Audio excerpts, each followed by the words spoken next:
আসসালামু আলাইকুম প্রিয় ভাইরা, আজ আপনারা শুনছেন আব্দুস শহীদ নাসিম রচিত আদর্শ নেতা মুহাম্মদ সাল্লাল্লাহু আলাইহি ওয়াসাল্লামের প্রথম পর্ব।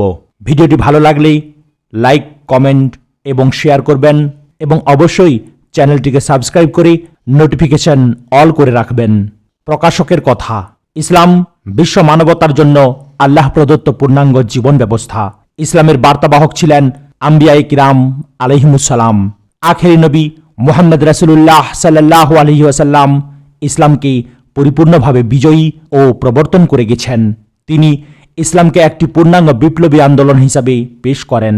এই বিপ্লবী আন্দোলনের তিনিই ছিলেন নেতা। তিনি এ আন্দোলনকে বিজয়ী করেন এবং মানবরচিত মতবাদসমূহকে পরাজিত ও পরাভূত করে ইসলামকে প্রতিষ্ঠিত করেন। ইসলামকে বিজয়ী করার জন্য তিনি মানুষের মধ্যে চিন্তার বিপ্লব ঘটান, চরিত্রের বিপ্লব ঘটান এবং এরই ধারাবাহিকতায় সমাজ ও রাষ্ট্র বিপ্লব সংঘটিত করেন।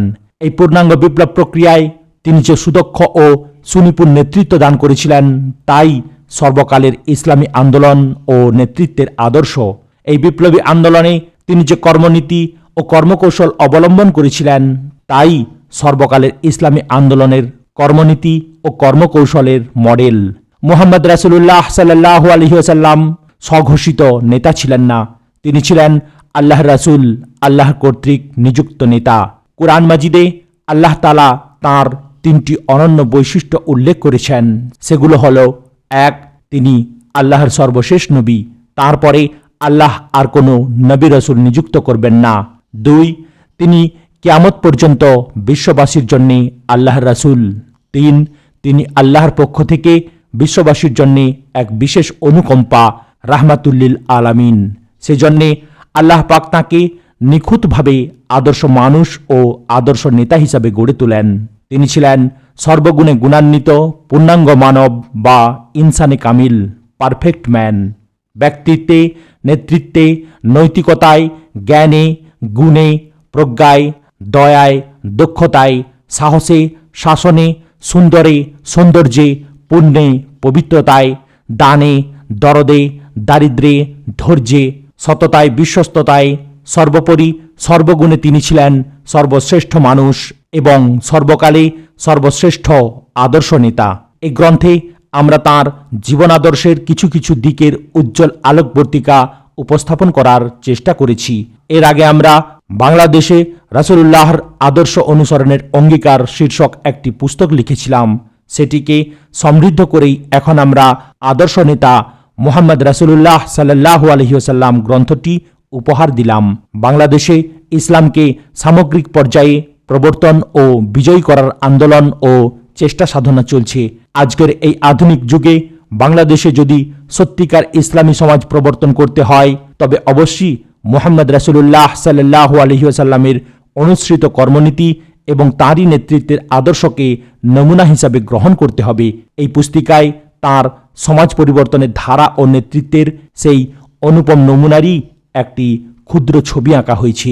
বাংলাদেশের মুসলিম জনগোষ্ঠী এবং বিশেষ করে ইসলামের পক্ষে সমাজ পরিবর্তনে সক্রিয় জনশক্তি বিশ্বনেতা মুহাম্মদ রাসূলুল্লাহ সাল্লাল্লাহু আলাইহি ওয়াসাল্লামের জীবনের এই জীবন্ত ছবি পড়ে প্রাণবন্ত হবার অঙ্গীকার গ্রহণ করলেই হবে আমাদের শ্রমের সার্থকতা।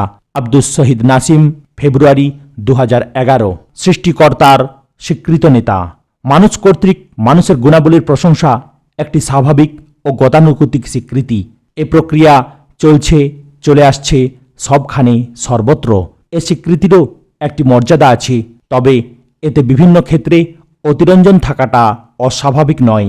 কিন্তু স্বয়ং সৃষ্টিকর্তা কর্তৃক মানুষের গুণাবলীর স্বীকৃতি কত বড় সম্মান ও মর্যাদার প্রতীক, তা আর বলার অপেক্ষা রাখে না। কোনো ব্যক্তির আদর্শ, মহৎ গুণাবলী এবং ব্যক্তিত্ব ও নেতৃত্বের শ্রেষ্ঠত্ব যখন স্বীকৃতি পায় তার স্রষ্টার আলোকময় অনির্বাণ বাণীতে, তখন তার আকাশ ছোঁয়া অনাবিল পবিত্র মর্যাদার কাছে তো তুচ্ছ হয়ে পড়ে পূর্ণিমার চাঁদ। একদিকে তিনি ছিলেন মানুষ, সাধারণ একজন মানুষ, সবার মতো সামাজিক মানব। মানুষের মাঝে দিনের সূর্য, রাতের পূর্ণিমা, মানবের মাঝে মানবের সবচেয়ে প্রিয় মানুষ, মানুষের মুক্তিদূত, মানুষের অনুবর্তনের কেন্দ্র। অপরদিকে তিনি নিখিল বিশ্বপ্রভুর প্রিয় বন্ধু। তাঁর পক্ষ থেকে মানুষের মাঝে মানুষ নবী, বার্তাবাহক, নেতা, পথ প্রদর্শক, আশীর্বাদ, করুণার আধার, বরকতের অবারিত দ্বার, সতর্ককারী, সুসংবাদদাতা ও সমুজ্জ্বল প্রদীপ। তিনি মুহাম্মদ, তিনি রাসূলুল্লাহ, তার প্রতি সালাত ও সালাম। নিখিল বিশ্বের প্রভু মহান আল্লাহ তার এই রাসূলের, আখেরি রাসূলের, মানুষের জন্যে এই মানুষ রাসূলের মহৎ গুণাবলী বর্ণনা করেছেন তাঁর নিজ বাণীতে। মানবজাতির প্রতি অবতীর্ণ তাঁর চিরশাশ্বত মহাসত্য গ্রন্থ আল কুরআনে তিনি মুহাম্মদ রাসূলুল্লাহ সাল্লাল্লাহু আলাইহি ওয়াসাল্লামের গুণাবলী উল্লেখ করেছেন।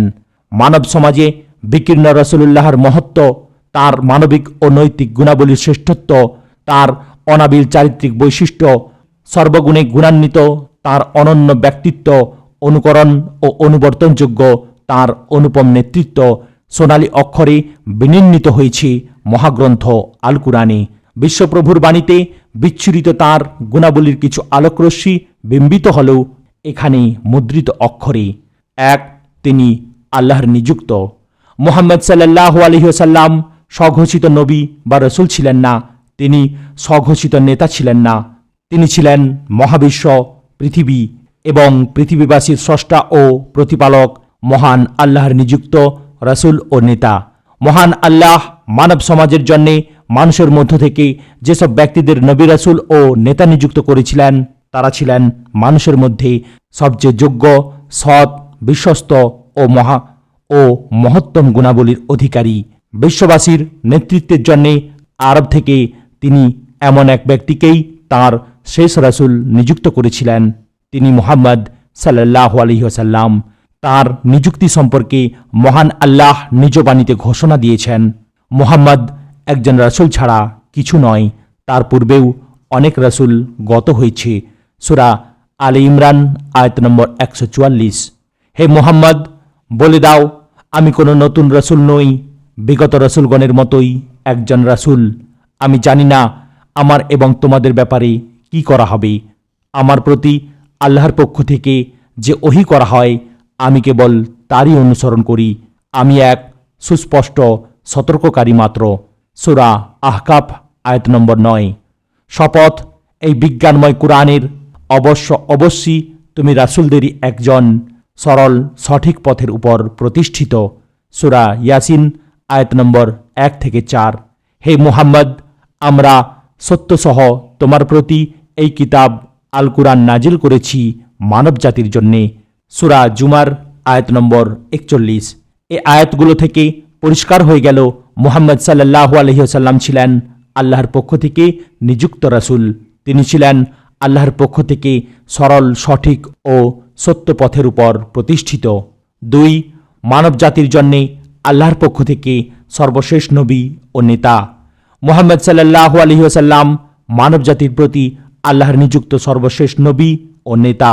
এ প্রসঙ্গে মহান আল্লাহ আল কুরআনে স্পষ্টভাবে জানিয়ে দিয়েছেন, মুহাম্মদ তোমাদের মধ্যে কোনো পুরুষের পিতা নয়, বরং আল্লাহর রাসূল এবং নবীগণের ধারাবাহিকতা সমাপ্তকারী। আল্লাহ সর্ববিষয়ে সর্বজ্ঞ। সূরা আল আহজাব আয়াত নম্বর 40। 3. বিশ্বনবী, বিশ্বনেতা। মুহাম্মদ সাল্লাল্লাহু আলাইহি ওয়াসাল্লাম বিশ্বের কোনো বিশেষ ভূখণ্ড কিংবা কোনো বিশেষ ভাষা অথবা বিশেষ কোনো কালের রাসূল এবং নেতা ছিলেন না, বরং তিনি ভাষা ও বর্ণের ঊর্ধ্বে গোটা বিশ্ববাসীর সর্বকালীন রাসূল ও নেতা। তাঁর এই নিযুক্তিও স্বয়ং বিশ্বস্রষ্টা মহান আল্লাহর পক্ষ থেকেই। দেখুন আল কুরআনের শাশ্বত বাণী, হে মুহাম্মদ, আমি তোমাকে পাঠিয়েছি সমগ্র মানব জাতির জন্যে সুসংবাদদাতা এবং সতর্ককারী হিসেবে। সূরা সাবা আয়াত নম্বর 28। হে মুহাম্মদ, বলে দাও, হে মানুষ, আমি তোমাদের সকলের জন্যে সেই মহান আল্লাহর রাসূল যিনি মহাবিশ্ব এবং পৃথিবীর কর্তৃত্বের মালিক। তিনি ছাড়া আর কোনো সার্বভৌম কর্তা নেই। তিনি জীবন দান করেন এবং মৃত্যু দান করেন। সূরা আরাফ আয়াত নম্বর 158। হে মুহাম্মদ, তাদের বলো, আমার এবং তোমাদের মাঝে আল্লাহ সাক্ষী, আমার প্রতি এই কুরআন ওহীর মাধ্যমে পাঠানো হয়েছে, যাতে করে এর মাধ্যমে আমি তোমাদের এবং ভবিষ্যতে এটি যাদের কাছে পৌঁছবে তাদের সতর্ক করতে পারি। সূরা আল আনআম আয়াত নম্বর 19। এটা অভিশপ্ত শয়তানের বাক্য নয়। অতএব কোন দিকে যাচ্ছ তোমরা? এ তো গোটা জগৎবাসীর জন্যে উপদেশ। সূরা তাকভীর আয়াত নম্বর 25 থেকে 27। 4. বিশ্ববাসীর জন্যে আশীর্বাদ। আল্লাহর রাসূল মুহাম্মদ সমগ্র বিশ্ববাসীর জন্যে আশীর্বাদ। হে মুহাম্মদ, আমরা তোমাকে গোটা জগৎবাসীর জন্যে রহমত ও আশীর্বাদ হিসাবে পাঠিয়েছি। সূরা আল আম্বিয়া আয়াত নম্বর 107। 5. সর্বোত্তম আদর্শ। জীবনের সকল দিক ও বিভাগে তিনি বিশ্ববাসীর জন্যে সর্বোত্তম আদর্শ। তোমাদের জন্যে আল্লাহর রাসূলের মধ্যে রয়েছে সর্বোত্তম আদর্শ। সূরা আহজাব আয়াত নম্বর 21। হে নবী, আমি তোমাকে পাঠিয়েছি সাক্ষী অর্থাৎ উইটনেস মডেল হিসাবে, সুসংবাদদাতা ও সতর্ককারী হিসাবে, আল্লাহর অনুমতিক্রমে তাঁর দিকে আহ্বানকারী এবং উজ্জ্বল প্রদীপ হিসাবে।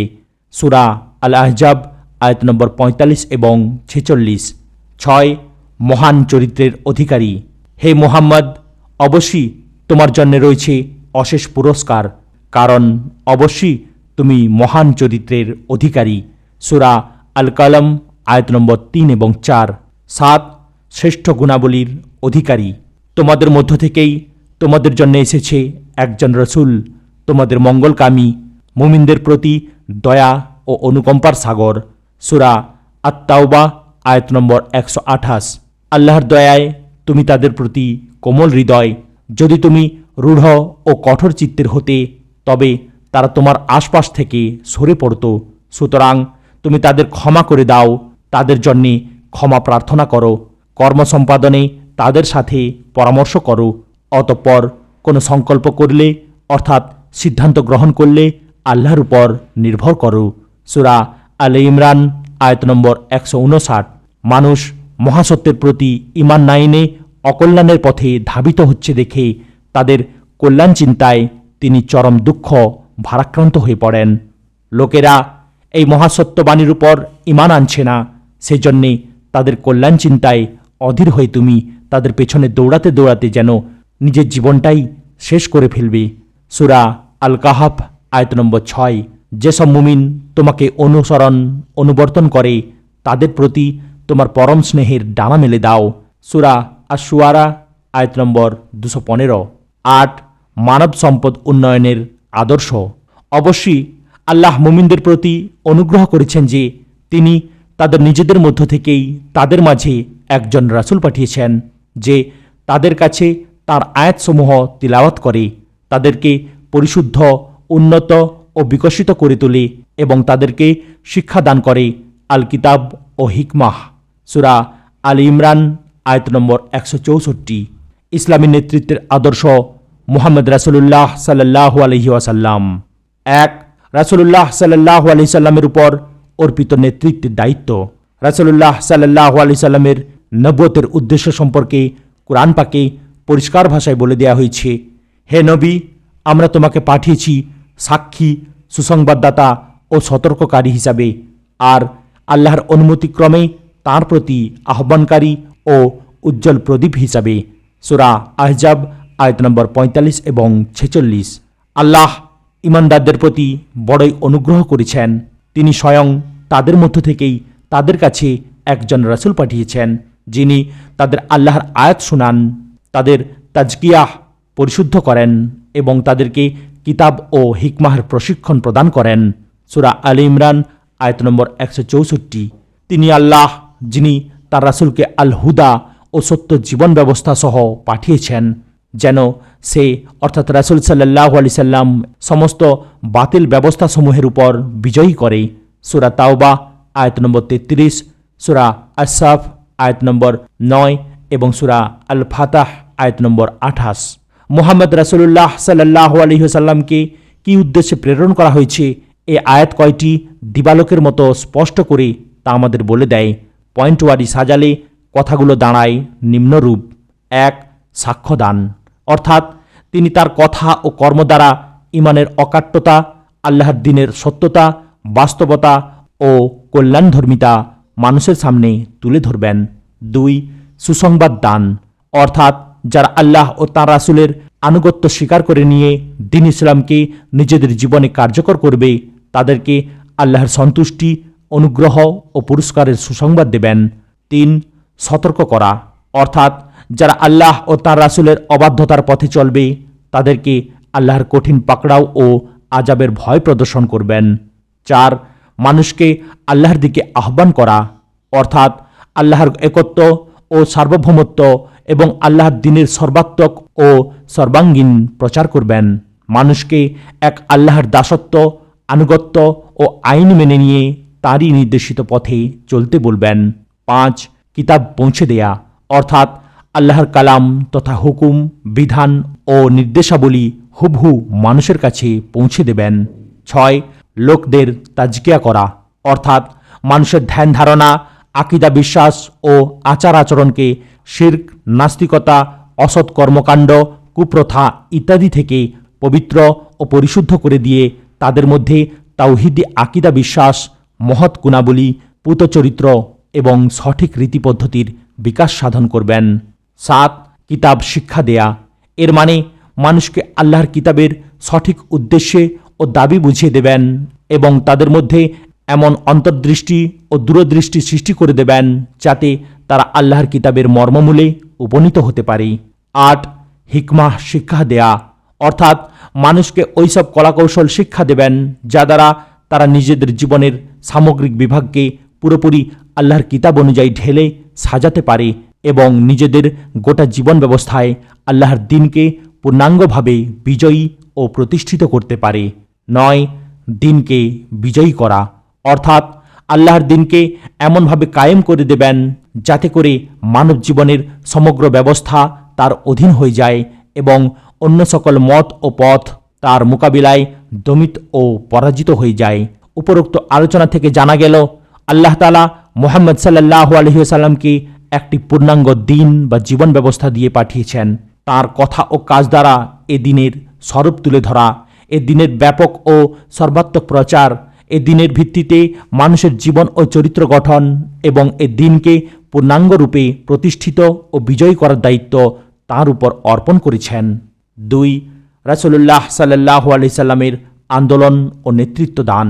রাসূলুল্লাহ সাল্লাল্লাহু আলাইহি ওয়াসাল্লাম আল্লাহ প্রদত্ত জীবন ব্যবস্থা প্রতিষ্ঠার জন্য গড়ে তোলেন এক দুর্জয় আন্দোলন। এই আন্দোলন শুরু করেন তিনি দাওয়াত, আহ্বান এবং মানুষের চিন্তার জগতে বিপ্লব ও পরিবর্তন আনার প্রচেষ্টার মাধ্যমে। তার এ পরিবর্তন প্রচেষ্টার বিরুদ্ধে আসে প্রবল বাধা, চরম অত্যাচার এবং তীব্র যুদ্ধ লড়াই। সব কিছুর মোকাবেলা করেন তিনি।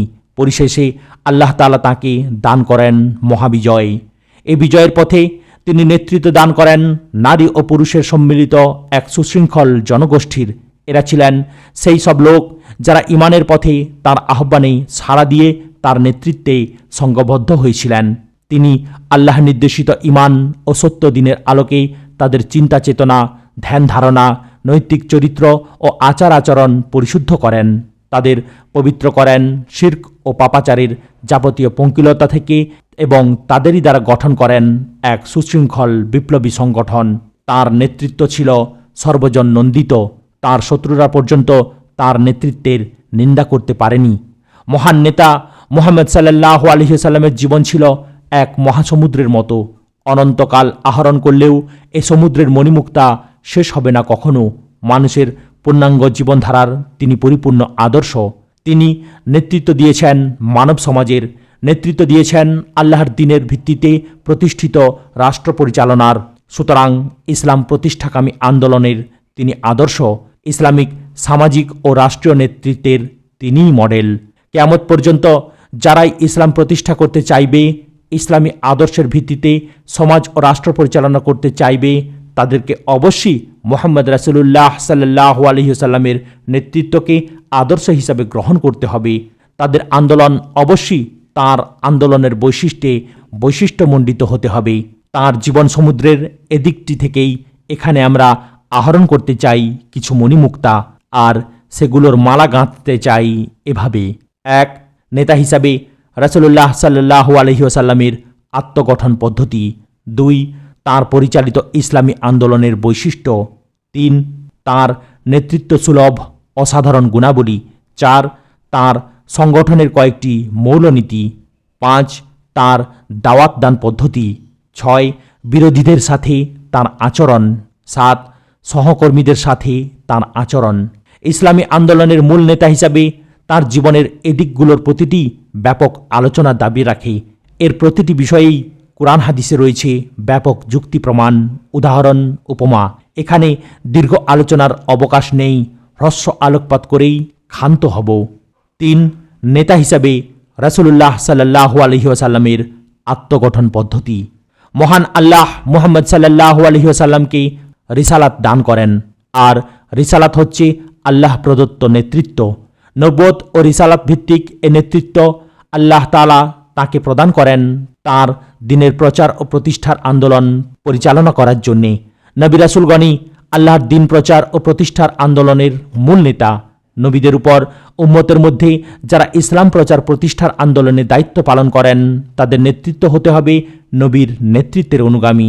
মুহাম্মদ রাসূলুল্লাহ সাল্লাল্লাহু আলাইহি ওয়াসাল্লাম শেষ নবী, তাই কিয়ামত পর্যন্ত তিনি ইসলামী নেতৃত্বের শাশ্বত মডেল ও অনির্বাণ আদর্শ।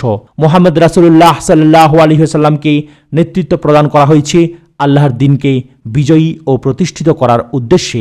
আল কুরআনের অধ্যয়ন থেকে জানা যায়, মুহাম্মদ সাল্লাল্লাহু আলাইহি ওয়াসাল্লাম আল্লাহর নির্দেশ মাফিক নেতা হিসাবে নিজেকে গড়ে তুলবার জন্যে আল্লাহ প্রদত্ত ওহী আল কুরআনের সাথে নিজের হৃদয় মনের সুনিবিড় বন্ধন সৃষ্টি করেন।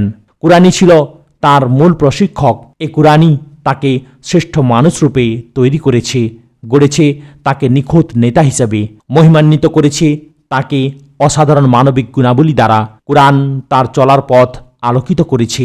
তিনি যা জানতেন না তা তাকে জানিয়েছে। কুরআন তাকে দিয়েছে অসাধারণ হিকমত আর মর্মস্পর্শী কথা বলার যোগ্যতা। কুরআন তাকে দিয়েছে সাহস, দৃঢ়তা ও বীরত্ব। কুরআন ছিল তার সর্বক্ষণের সাথী। দেহে রক্তপ্রবাহের মতোই তার হৃদয় ও জবানে প্রবহমান ছিল আল কুরআন। জ্ঞানার্জনের দুর্নিবার আকাঙ্ক্ষা ছিল তার আত্মগঠনের অন্যতম প্রক্রিয়া। তিনি আল্লাহর নিকট দোয়া করতেন, রাব্বি জিদনি ইলমা, প্রভু আমার জ্ঞানের পরিধি বাড়িয়ে দাও। তার নিকট ওহী নাজিল হতো, আর তৃষ্ণার্ত মরুচারীর মতোই তিনি তা এক ঢোকে পান করতে চাইতেন। রাত কাটাতেন তিনি প্রভুর সান্নিধ্যে সালাতে দাঁড়িয়ে দাঁড়িয়ে, থেমে থেমে তেলাওয়াত করতেন রাব্বুল আলামিনের কালাম। নিজেকে নিয়ে যেতেন স্বীয় রবের একান্ত সান্নিধ্যে। তার মনিব তার প্রতি বাড়িয়ে দিতেন স্বীয় নুসরত ও রহমতের হাত। উঠতে বসতে, চলতে ফিরতে, ঘুমোতে জাগতে, মোট কথা প্রতিটি মুহূর্তে তিনি হৃদয় মনকে সজীব সতেজ রাখতেন প্রভুর স্মরণে। তার কণ্টাকাকীর্ণ চলার পথে সবরই ছিল তার পাথেয়। সবরের পর সবর তাকে সোনার মানুষ বানিয়ে ছাড়ে। এসব প্রক্রিয়ায় তিনি নিজেকে গঠন করেন সর্বকালের সর্বশ্রেষ্ঠ নেতা হিসাবে, আর এভাবেই তিনি আরোহণ করেন মানবতার স্বর্ণ শিখরে। এভাবে নিজেকে গড়ার মাধ্যমে তিনি অর্জন করেন যে অসাধারণ যোগ্যতা, তা দিয়েই পরিচালনা করেন হিকামতে দ্বীনের আন্দোলন। এহেন নেতৃত্বকেই আল্লাহ তাআলা সিরাজাম মুনিরা উপাধিতে ভূষিত করেন। ইসলামী আন্দোলনের নেতাকে এভাবেই আত্মগঠন করতে হয়। 4. রাসূলুল্লাহ সাল্লাল্লাহু আলাইহি ওয়াসাল্লাম পরিচালিত আন্দোলনের বৈশিষ্ট্য। আল্লাহ তাআলা তার দ্বীন প্রতিষ্ঠার যে দায়িত্ব রাসূলুল্লাহ সাল্লাল্লাহু আলাইহি সাল্লামকে অর্পণ করেন, তারই নেতৃত্ব দেওয়ার জন্যে তিনি নিজেকে এভাবে গঠন করেন। তার নেতৃত্বে পরিচালিত এ আন্দোলন ছিল পৃথিবীর সকল আন্দোলন থেকে স্বতন্ত্র বৈশিষ্ট্যমণ্ডিত এক মহান আন্দোলন। আমরা এখানে তার সে মহান আন্দোলনের কয়েকটি মৌলিক বৈশিষ্ট্যের কথা উল্লেখ করছি। 1. আল্লাহর অভিভাবকত্ব। এ আন্দোলনের অভিভাবক, সাহায্যকারী ও পৃষ্ঠপোষক ছিলেন স্বয়ং আল্লাহ তাআলা। আন্দোলনের মূল গাইডেন্স আসত স্বয়ং তাঁরই নিকট থেকে। আন্দোলনকারীরা তার সন্তুষ্টির জন্যে সর্বস্ব ও সর্বোচ্চ কুরবানির জন্যে থাকতেন সদা প্রস্তুত। তারা তাঁরই কাছে সাহায্য চাইতেন, তিনি তাদের সান্ত্বনা দিতেন, উৎসাহ প্রদান করতেন সাহায্য এবং পৃষ্ঠপোষকতা দান। আল্লাহ মুমিনদের অভিভাবক, তিনি তাদের অন্ধকার থেকে আলোতে বের করে আনেন। সূরা আল বাকারা আয়াত নম্বর 257। আমি অবশ্যই আমার রাসূলদের এবং ঈমানদারদের সাহায্য করব পৃথিবীর জীবনে এবং পরকালেও, যখন সাক্ষী দণ্ডায়মান হবে। সূরা আল মুমিন আয়াত নম্বর 51। হে নবী, তোমার রবের চূড়ান্ত ফায়সালা আসা পর্যন্ত সবর করো। তুমি তো আমারই দৃষ্টিপথে অর্থাৎ পৃষ্ঠপোষকতায় রয়েছ। সূরা আত-তুর আয়াত নম্বর 48। মুমিনদের সাহায্য করা আমার দায়িত্ব। সূরা আর-রুম আয়াত নম্বর 47। 2. রাসূলের নেতৃত্ব। এই আন্দোলনের নেতা ছিলেন স্বয়ং আল্লাহর রাসূল। তিনি তো সেই নেতা যার নেতৃত্বের প্রশিক্ষণদাতা স্বয়ং আল্লাহ। তিনি তার অনুগ্রহ প্রদান, ওহী ও আল কুরআন নাজিল এবং পরিবেশ সৃষ্টির মাধ্যমে তাঁর রাসূলকে নেতৃত্বের প্রশিক্ষণ দান করেন। মূলত ওহী তথা কুরআন ও সুন্নাহই হচ্ছে ইসলামী নেতৃত্বের গাইড। আর তার সবচাইতে বড় পাথেয় ছিল আল্লাহর অনুগ্রহ। ওয়াকানা ফাদলুলিল্লাহি আলাইকা আজিমা। আর তোমার প্রতি আল্লাহর অনুগ্রহ বিরাট। 3. সার্বজনীন দাওয়াত। এই আন্দোলনের ব্যাপকতা ছিল গোটা পৃথিবী। সমগ্র মানবজাতির প্রতি ছিল তার আহ্বান। গোটা মানবজাতিকে সে আল্লাহর দাসত্ব ও রাসূলের নেতৃত্বের প্রতি আহ্বান জানায়। তার এ আহ্বান কোনো বংশ, গোত্র, জাতি, দেশ ও সম্প্রদায়ের মধ্যে সীমাবদ্ধ ছিল না। তা ছিল বিশ্বময়, সর্বজনীন। আমি তোমাকে সমগ্র মানুষের কাছে সুসংবাদদাতা ও সতর্ককারী হিসাবে পাঠিয়েছি। সূরা সাবা আয়াত নম্বর 28। 4. জ্ঞান, ধ্যান ধারণা ও মানসিকতার বিপ্লব। এই আন্দোলন মানুষকে মূর্খতা থেকে জ্ঞানের দিকে, অন্ধকার থেকে আলোর দিকে নিয়ে আসে। এখানে জ্ঞানার্জন অবশ্য কর্তব্য। এর সূচনা হয়েছে ইকরা অর্থাৎ পড়ো দিয়ে। আর প্রকৃত জ্ঞান হচ্ছে ওহীর জ্ঞান। এ জ্ঞান মানুষের ধ্যান ধারণায় বিপ্লব সৃষ্টি করে। তাওহীদ, রিসালাত ও আখিরাত ভিত্তিক এক শাশ্বত আকীদা বিশ্বাসের উপর নেতাকে সুপ্রতিষ্ঠিত করে দেয়। 5. সংগঠন ও শৃঙ্খলা। রাসূলুল্লাহ সাল্লাল্লাহু আলাইহি সাল্লামের আন্দোলন ছিল খুবই সুশৃঙ্খল, সুসংহত ও সুসংগঠিত। তিনি ছিলেন সংগঠনের নেতা। সাহাবায়ে কিরাম রাদিয়াল্লাহু তাআলা আনহুমারা ছিলেন কর্মী বাহিনী।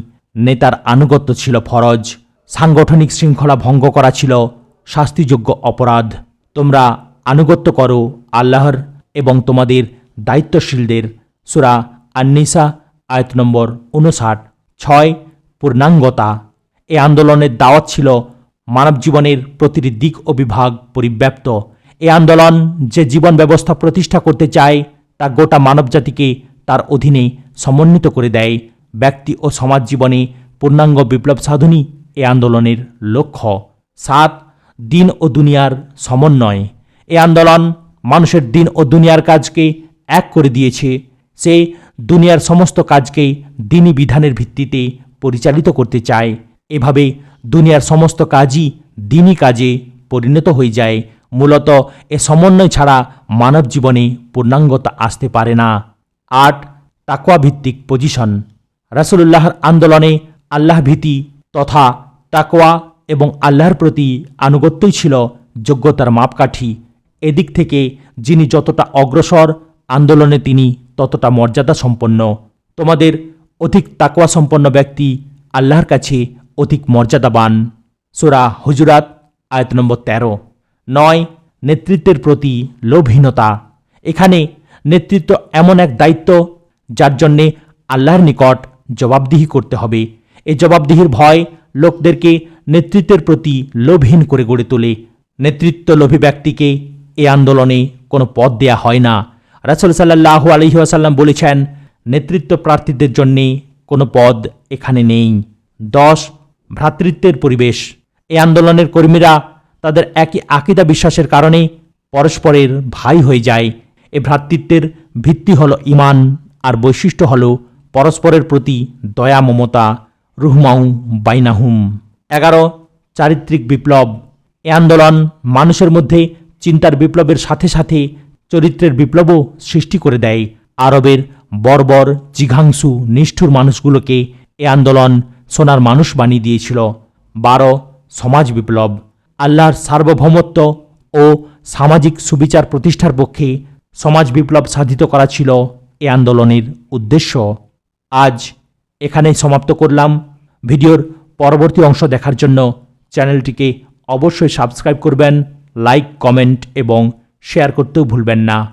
আসসালামু আলাইকুম ওয়া রাহমাতুল্লাহি ওয়া বারাকাতুহু।